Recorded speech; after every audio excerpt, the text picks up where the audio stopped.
Hello students. So today we will study the Rankine's method of tangential angles. Okay, this is the last section in simple curves. Okay, after this we will go for compound curves. So last section, which is the instrumental method to set up the curve. Okay, totally we have two methods. One was linear and one was angular method. In the angular method we will be using this Rankine's method of tangential angles.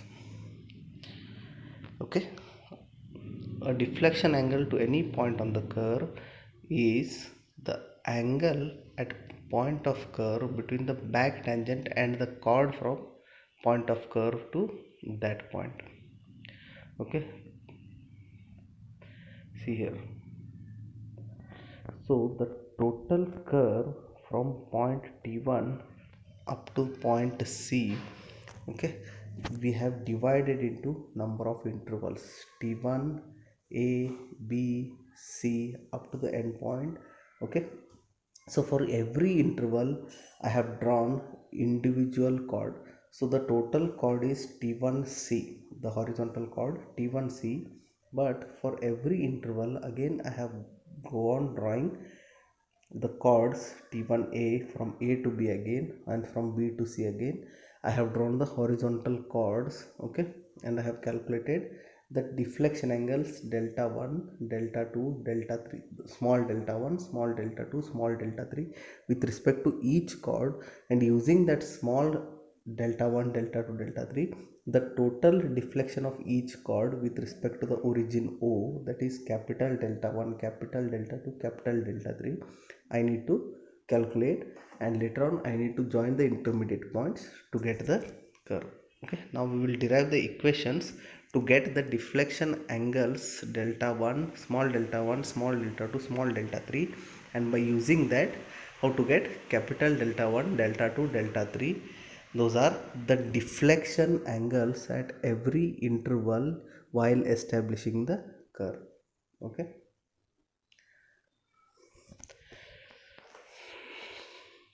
let us first derive the expression for tangential angles.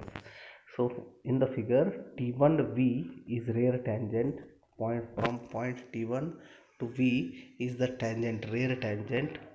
Okay, T1 is point of the curve, that is starting point of the curve. Small delta 1, delta 2, delta 3 are, as I have told, the tangential angles or the angles which each of the successive chords T1A, AB, BC, that is the successive subchords at every intervals, not the full chord of the curve, successive subchords which we establish at the interval, makes with respect to the tangents to the curve T1, A and B. Capital delta 1, delta 2, delta 3 is total tangential angles or the deflection angles to the points A, B and C. C1, C2, C3, lengths of the chords T1A, here from T1 to A, one horizontal chord has been drawn, A to B again one horizontal chord is drawn, B to C again one horizontal chord is drawn. Those are C1, C2 and C3. A1A tangent to the point A. Okay, A1A is tangent to the point A. See here, A1A, again that dotted line has been extended. Okay, that is the tangent to the point A. So first subchord and the first interval of the curve is T1 to A. I have drawn the chord there. Okay, from the property of the circle, angle VT1A is half of T1OA. Here, VT1A is the exterior angle. VT1A is the exterior angle for the interior angle T1OA. So T1OA is 2 times the exterior angle. If your exterior angle is small delta 1, okay, the interior angle will be 2 times delta 1. So if your interior angle is delta 1, your exterior angle will be half of delta 1. Okay, that is the property of the circle. By using that property, VT1A is half of T1OA. VT1A is exterior angle which is half of the interior angle T1OA, or else you can write it as T1OA is 2 times VT1A. It is nothing but VT1A is delta. See here, VT1A is small delta 1 for the first subchord. The same thing I have written here, 2 delta 1. Okay, now angle T1OA by C1, T1OA by C1, that is the ratio of angle to the chord.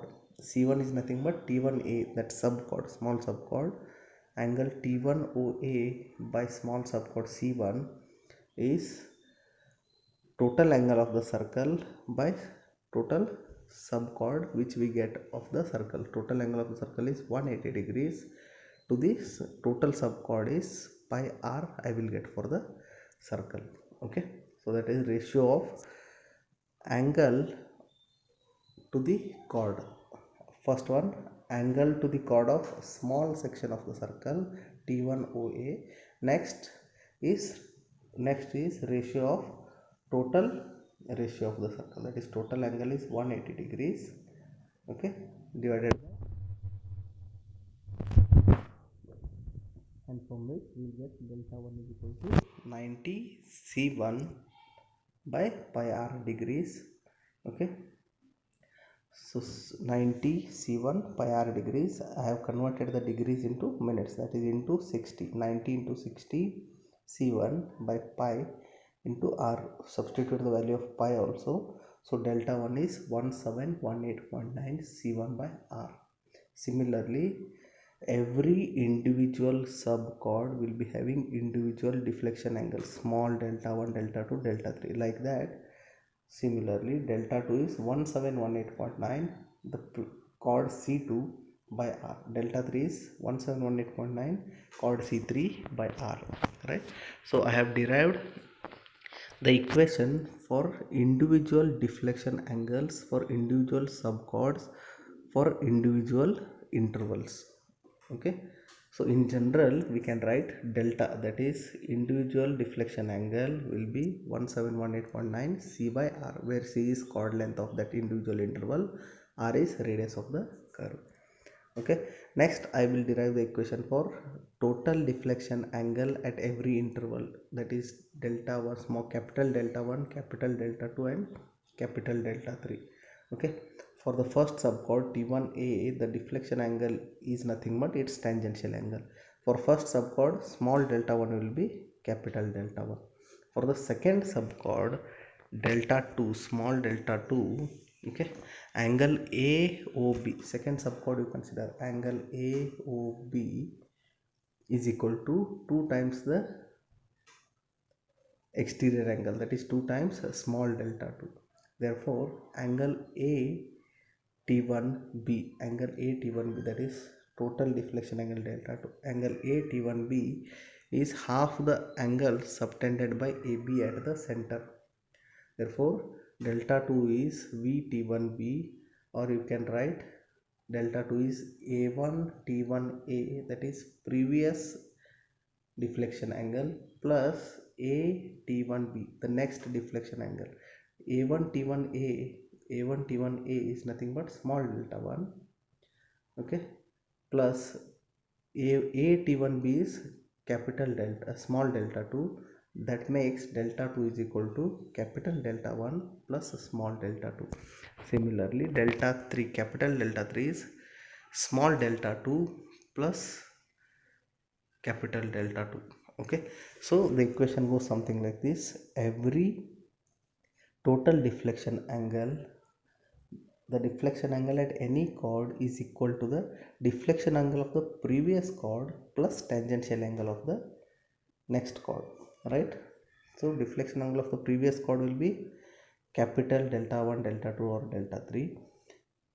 Tangential angle of that chord will be small delta 1, delta 2 or delta 3. Like this we have derived the equation to get the deflection angle at each interval with respect to the subchords and also with respect to the total deflection angle with respect to point of curve. Okay, so keep these equations in mind.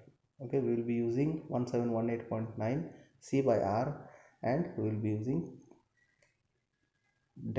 capital delta equations to get the total deflection angle and to establish the curve.